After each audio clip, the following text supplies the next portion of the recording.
Welcome from Indianapolis. I am Derwin Smiley, and this is the Derwin Smiley Show. I am glad you are with me, and the show starts right now.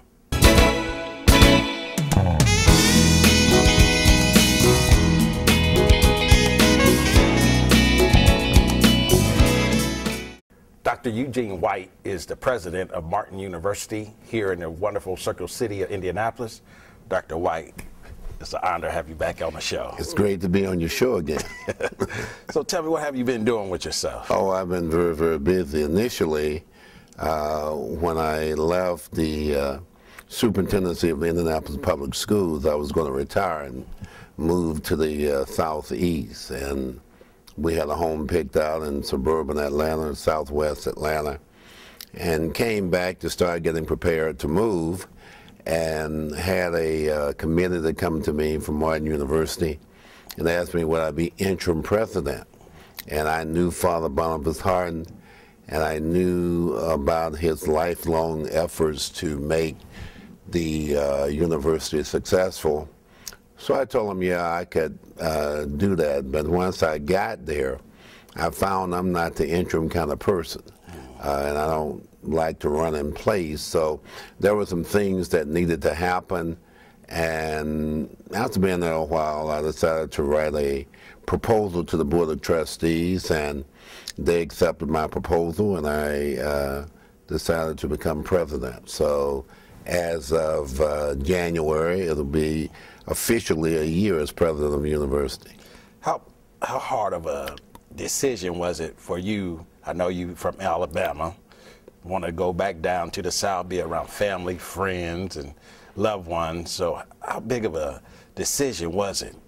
Well, it was a big decision for me because of my wife. Atlanta is about 90-some miles from our hometown, where I'm from Phoenix City, Alabama, and that's right across the river from Columbus, Georgia. And her mother and father and relatives live in Columbus, Georgia. She has sisters and brothers in that area, in Atlanta also. So they were really looking forward to it. However, my son and his wife and my daughter didn't want us to make the move anyway. So it was, I think, tougher on me because of my wife. She had retired, and she really enjoys retirement. And so I thought it would be a great thing for us and be closer to home as her parents are getting older. But she also kind of understood that I get bored rather easily, and we can always go and come as we need to for family reasons. So it was really a tough decision, but I think it was the right decision. I know you're in a high-stress position. How important is your wife as it pertains to you, backing you and pushing you in your career? Well, I really think your wife, your family is an anchor. And I think the stronger that anchor is, the more stability you have in your professional efforts. And I can't imagine that I would be able to do the things I do every day if I didn't have the kind of support I receive, primarily from my wife, but also from my children and other relatives and friends. But it is a good support system to have, I tell you. So what was your greatest challenge once you got to Martin University? Well, the greatest challenge, I think, was trying to institute some stability. Martin had, Father Hardin had been president of a university for 35 years. And in the 4 years since he had retired, we had gone through what amounts to 4 presidents. And so I wanted to, and this is the reason that I couldn't be interim, we really needed stability, because one of the main jobs you have as president is to find and ascertain resources, money for the university. And when you go out to funders and they tell you, I can't make a gift to Martin because of the instability, or I read in the paper, you're only going to be there until June as an interim, and we can't make that decision on those bases. After a while, you find that the university just has to have more stability. And working with the accreditation agency, the Higher Learning Commission, working with the U.S. Department of Education, all of that transition and instability had really created some problems for the university. And we needed to get in and deal with the financial instability and deal with the programmatic, I should say, concerns. So those were the things we looked at. One of the first things we had to do was establish communication with the faculty, staff, students of the university. And we were able to get that done. But those were the first things we looked at. So where do you see Martin going in the future?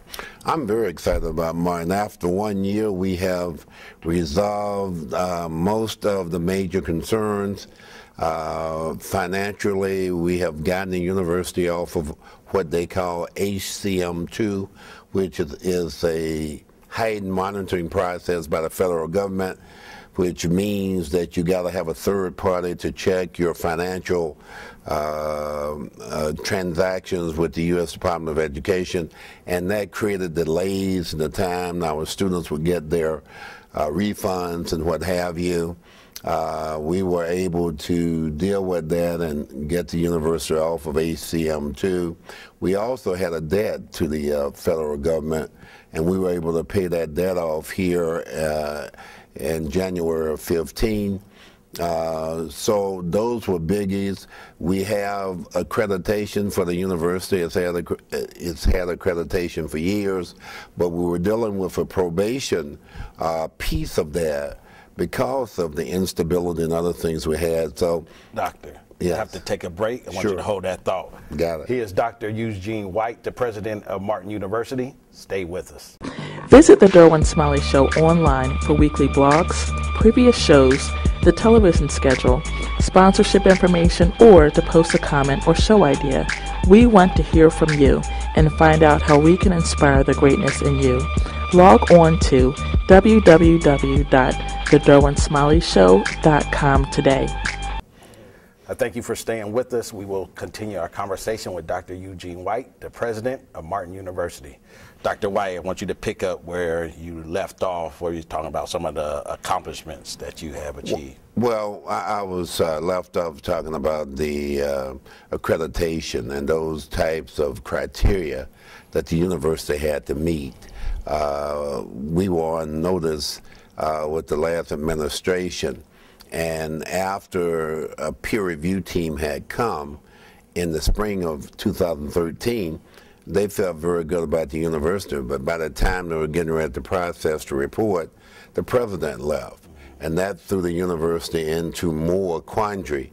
And as a result of that, they put the university on notice. So me being there really played a big part in getting them to see that we were going to be stable.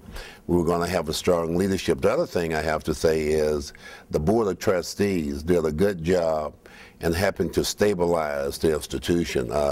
Board chair at that time was Congressman John Bartlett. And they really, I think they made a great decision when they chose me to be president. But they really worked hard to make sure that we instituted stability in our plan and organization. I developed what we call a 5-year presidential plan that we're working through now, and at the end of the first year, we had already completed 80% of that plan. And we're currently in a strategic planning process, a 3-year plan that will take us through 2015 and 2018. We had a capital campaign last year. We're starting our second capital campaign. We have been able to get the city to name the street, 22nd Street between Olney and Sherman, that part of 22nd. We had them to name that for Father Boniface Hart. Had a beautiful ceremony. We are going to honor Sister Jane Schilling, who the other founder at our Founders Day program in April. We have continued to increase the number of our Board of Trustees. Our current chairperson is Attorney Greg Gill out of Washington, D.C. And so we think we're going, matter of fact, we know we're going in the right direction.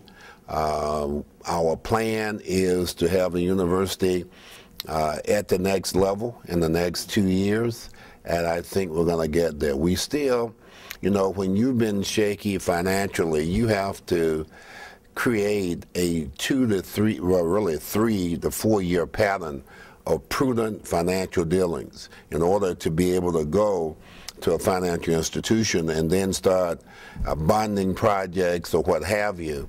And so that's going to be a part of what we have to do. We also vetted all the academic programs, and we had 14 bachelor degree programs.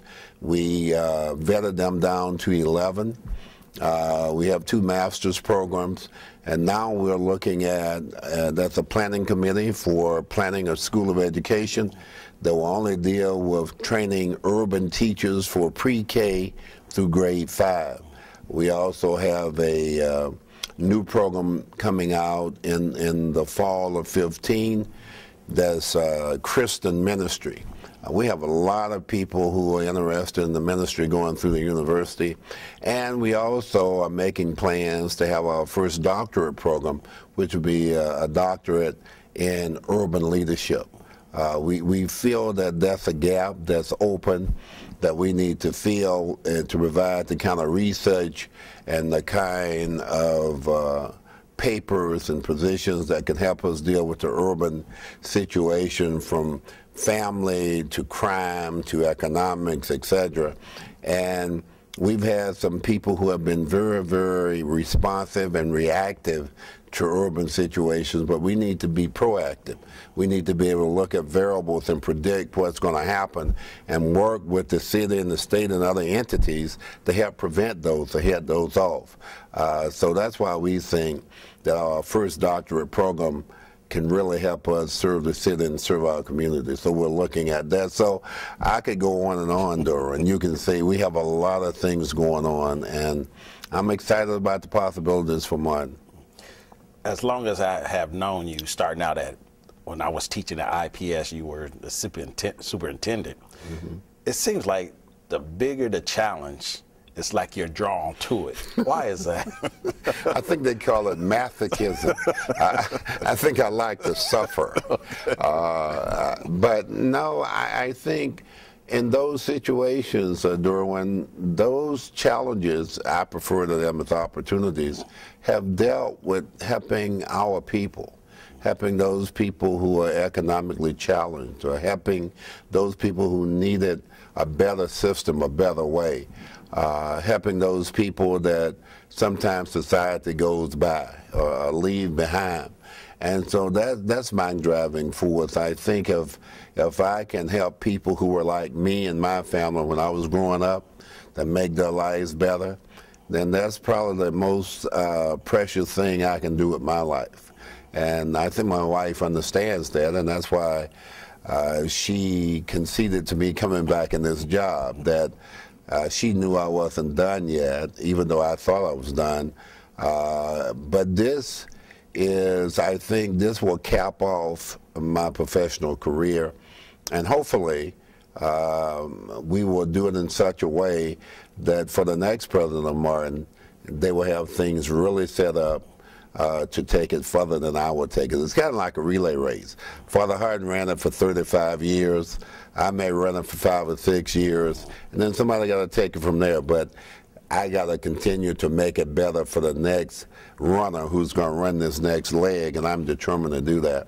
But it's all because of our people. Have to take another break. Stay with us. Visit the Derwin Smiley Show online for weekly blogs, previous shows, the television schedule, sponsorship information, or to post a comment or show idea.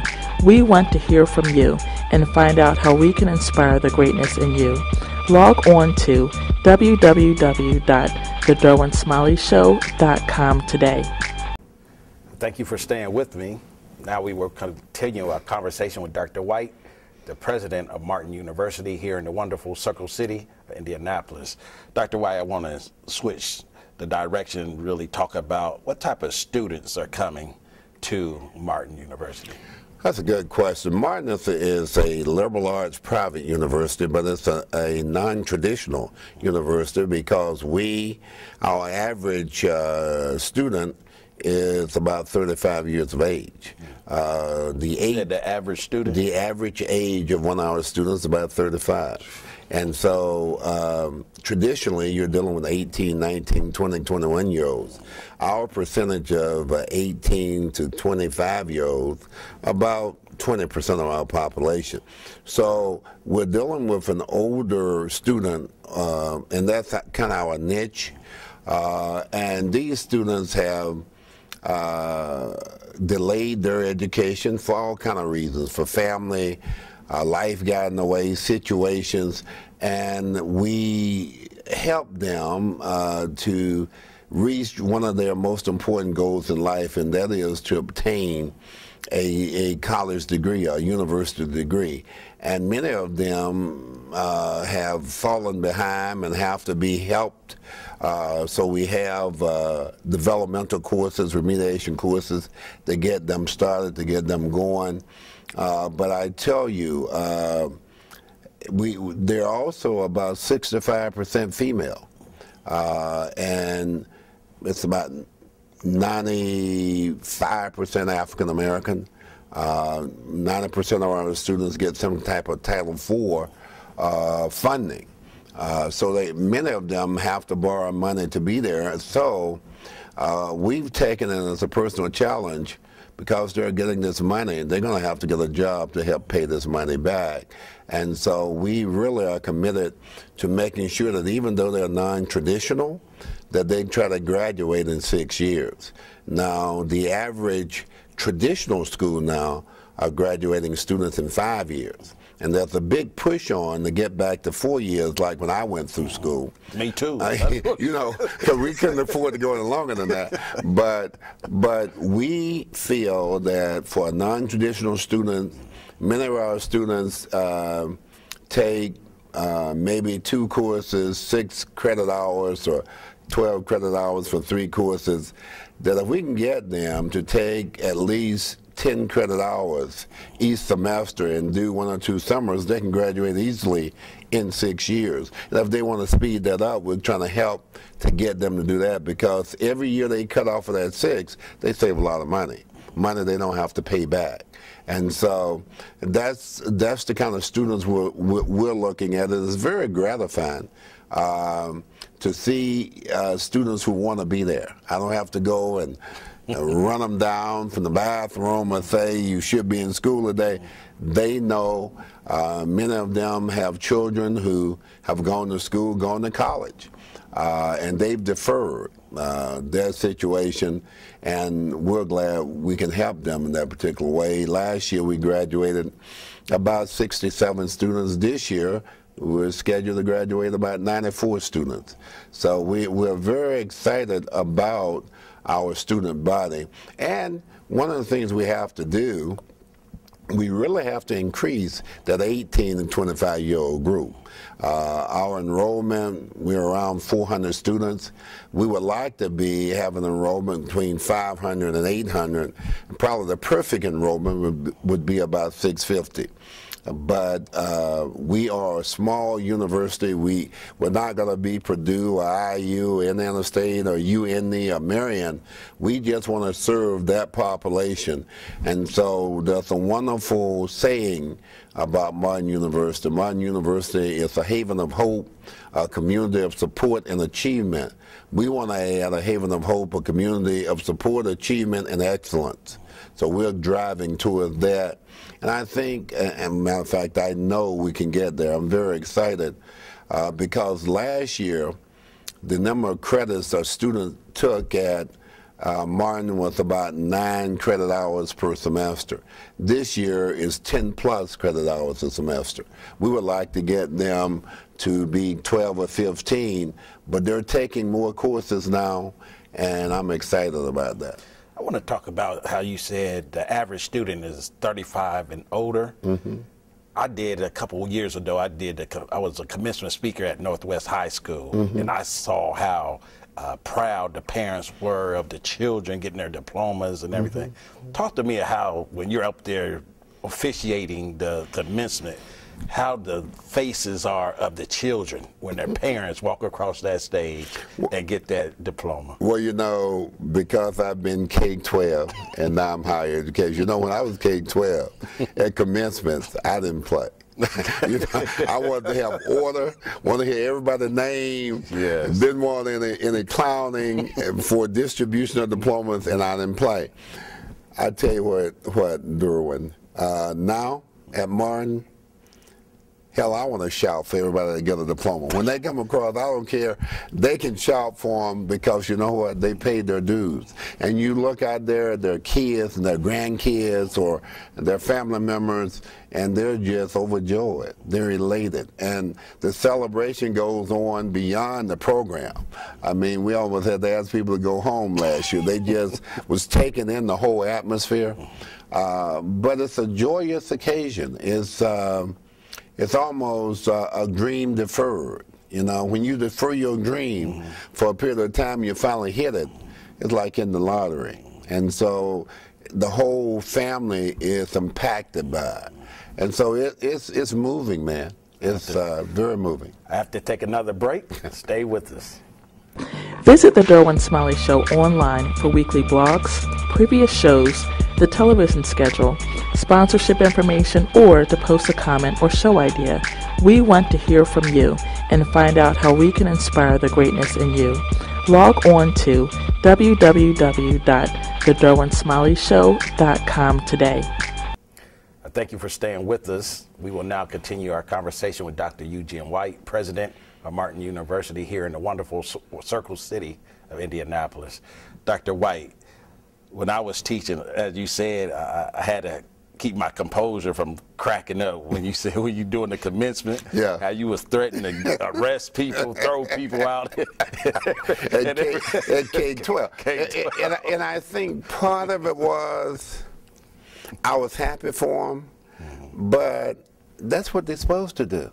You know, you got parents at home taking care of you. That's your first step towards getting to where you need to go to. That's your first job. Right. So it's not an exception. It's a requirement. So at the university level, these are people who have deferred their dreams. They put a lot of other people ahead of them. They have waited. It's a whole different celebration. And we feel, and there's nothing like that kind of celebration because I'm a product of a historic black institution, Alabama A&M in Huntsville, Alabama. And that kind of spirit kind of permeated us because most of us, probably 95% plus of us, were the first ones in our family to receive a degree, a college degree. My graduates, many of them, even though they may be parents, grandparents, are the first one in their families to receive a college degree. So it's a very special occasion, and you need to know that Martin University is the only predominantly black institution of higher education in the state of Indiana. We can't be a historic black college because we were founded after 1964. If you were founded after 1964, you can be a PBI. And that's what we are, a predominantly black institution, but it's still a special place. And when you help people across that particular journey, there's no sense in telling people not to shout, clap, or what have you, because you got to say something. Now this year, with about 90-some people, we're going to have a little longer program, but it's going to be a great occasion. Something you said was the university, college you went to, historically black college. My wife and I went to Hampton University. That's the only thing I'd knock you that you didn't go to Hampton University. But what's the difference? It's a historically black college is its own animal, and you cannot experience anything like it when you go to the games. You see drum majors and everything like that. Tell me a little bit about how the feeling of a black college. For me, because I came up in the 50s and 60s, my whole life had been the black experience. I went to black elementary schools, middle schools, high school. So going to a black university or college was just natural for me. And so I kind of took some things for granted. But it was an atmosphere, it was an environment and a culture. Black people doing things that you hadn't seen them do, running everything. And it was a source of pride for us. It was a source of appreciation for the kind of excellence and programs they were providing. And I remember when I graduated from A&M, you could not get your diploma unless you passed the English proficiency test. In other words, you couldn't leave there without writing and speaking. And later on in the 70s, a lawsuit made them drop that. And I think the rationale behind that was, you got them, you teach them. If you got them in your class, they pay their money, you still can't get them to do that, that's your fault, not their fault. And I think about that at Martin. They give everything they can to us. Many of them go in debt to do this.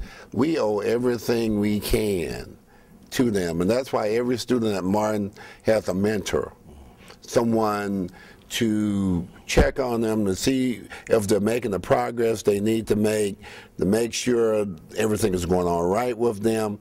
So we've created an environment that's student-centered, and we created a student center for them. They didn't have a student center before. We opened one in the fall of this year. In the spring semester, just on Monday, we opened our drop-in center for students who have children, so that we can keep them when they're in class. We will give a student 4 hours a day. That's our max before we be in child care. So there are other things like that. We're going to open a fitness center next year for them so that they can work out. But we're looking to do more things to be student-centered and let them know they're the reason we're there. I changed the place where faculty and staff park. We used to park with reserve parks and other parks close to the building. I made myself and everyone else park in the back of the lot, put the students up front, because it's their school, they're our customers, we have to serve them. And I wanted them to know they were that important. And so one of the things that I'm trying to rediscover is the kind of climate that Father Harden had and Sister Jane. These people who come to 6 o'clock classes now, when they used to come and Sister Jane was there, she would have a pot of soup for them to come. They'd get a soup before they went to class because she cared about them. And somewhere along the way, we kind of lost that personal touch. We don't have soup, but we have other types of programs like our Student Success Center for them to get help in writing papers and assignments, anything they need to do. We want to help them get that. So you pay your money to go to Martin. We think that we need to dedicate ourselves to making sure you get your money's worth and you get the black college experience. And most of our students want a basketball team. And I told them that's about 4 to 5 years away, and we will get there. I know we will. But you have to crawl before you walk, and we're going to do it right. But we will give them more and more. We're probably going to bring the first Greek organization on. I can't tell you because you'll be upset. You will be very upset because I know who you are and I know who I am. You don't even want to hear that. But if you have my invitation, if you want the Kappas to come, you need to contact us. But it's not the Kappas. But so we want to start that. We'd like to do something. And we think we can do a swing chapter affiliation just to get them started. But they need some things like that. So we're looking for other ways to make them feel more part of that environment, because that's what they want, that unique experience that comes from the family atmosphere of historic black colleges. He is Dr. Eugene White, president of Martin University in the wonderful Circle City of Indianapolis. Dr. White, it's always an honor and a blessing to have you on the TV show. Thank you for the invitation. That is our show for this evening. Remember, you may follow us on the World Wide Web at thederwinsmiley.com. And remember, my sole purpose is to inspire the greatness in you. I'll see you next time.